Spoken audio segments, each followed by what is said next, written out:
وَمَن يَتَوَكَّلْ عَلَى اللَّهِ فَهُوَ حَسْبُهُ، اور جو اللہ پر بھروسہ کرے اللہ اس کے لیے کافی ہو جاتا ہے، اس کی ضروریات کا وہ خود کفیل ہوتا ہے اور اس کے کام اس کے ذمہ کرم پہ ہوتے ہیں، کو ہو کے دیکھے اس کا۔ تو جو اللہ سے ڈرے اللہ اس کے لیے راستے بناتا ہے۔ حضرت عوف بن مالک رضی اللہ تعالی عنہ الاشجعی حضور کی خدمت میں حاضر ہوئے اور عرض گزار ہوئے کہ میرا بیٹا سالم مشرکین کی قید میں ہے اور میں فاقوں کی حالت میں ہوں۔ تو فرمایا آل محمد کے پاس ایک سیر جو ہیں، بس اس کے علاوہ ہمارے پاس بھی کھانے کے لیے دنیاوی اسباب نہیں ہیں۔ کہا صبر کرو اور اللہ سے ڈرو اور لا حول ولا قوت الا باللہ کثرت کے ساتھ پڑھو۔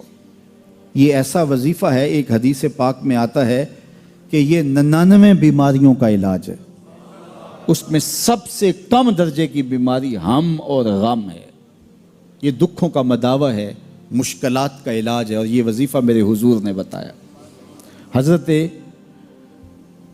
ابو ذر غفاری رضی اللہ تعالیٰ عنہ کو حضور نے 5 چیزیں بتائی تھی، ان میں سے 5ویں چیز یہ تھی کہ ابو ذر کثرت کے ساتھ لا حول ولا قوت الا باللہ پڑھا کرو۔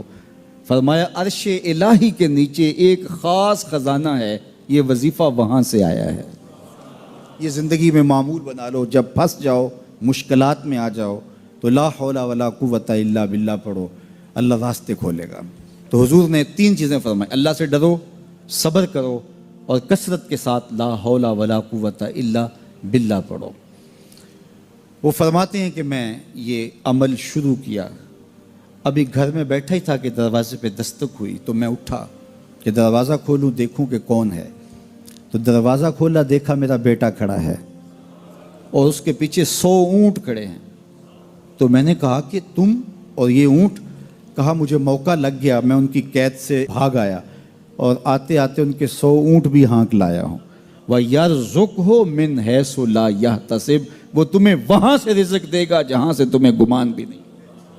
اس کے ہو کے تو دیکھو، اللہ اکبر، اللہ کے ہو جاؤ تو پھر وہ تمہاری ضرورتوں کا کفیل ہو جائے گا۔ فرمایا حضرت عبداللہ ابن مسعود رضی اللہ تعالیٰ عنہ نے کہ کسی شخص کو فقر و فاقہ آ جائے تو وہ لوگوں کو بتائے کہ میں آج کل بڑے مشکل حالات میں ہوں، ہر وقت لوگوں کو بتاتا رہے تو اس کی مشکل بڑھے گی، اس کی مشکلیں آسان نہیں ہوں گی اس طرح۔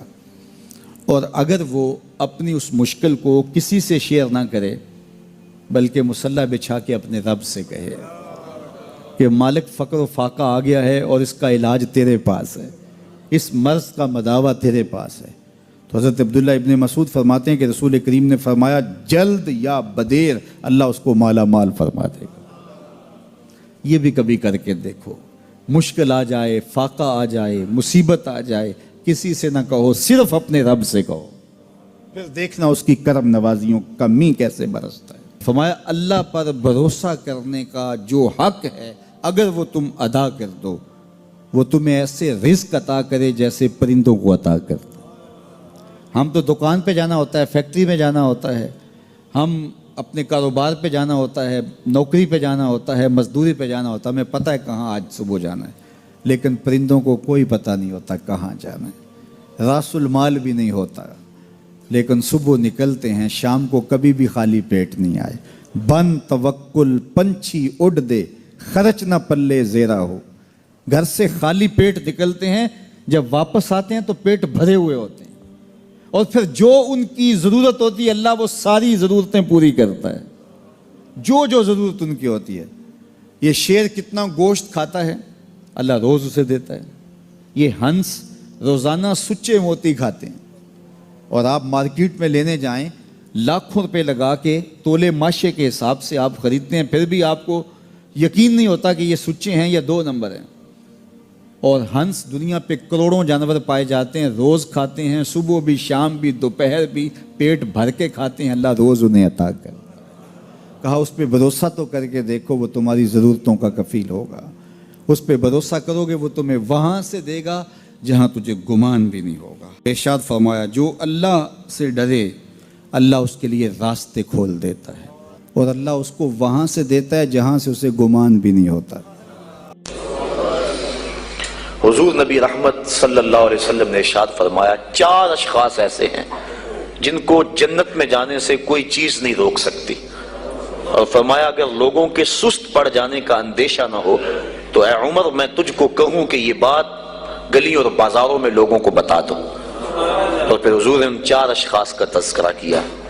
ایک وہ شخص جو والدین کے ساتھ حسن سلوک کرتا ہے، دوسرا وہ شخص جس کی اولاد زیادہ ہے ذرائع آمدنی تھوڑے ہیں لیکن وہ اپنی اولاد کے پیٹ میں لقمہ حرام نہیں جانے دیتا۔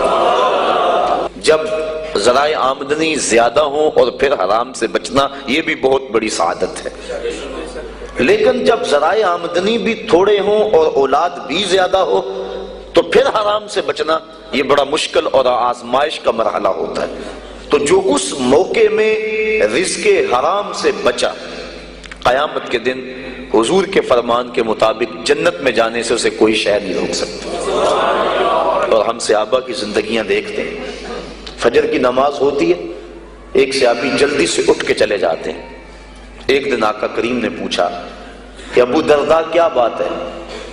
تو حضرت ابو درداء نے عرض کی حضور آپ جانتے ہیں آج کل مدینے میں کھجوریں پکنے کا موسم ہے اور سحری کے وقت ٹھنڈی ہوائیں مدینے کی سرزمین کو سلام کرنے بھی آتی۔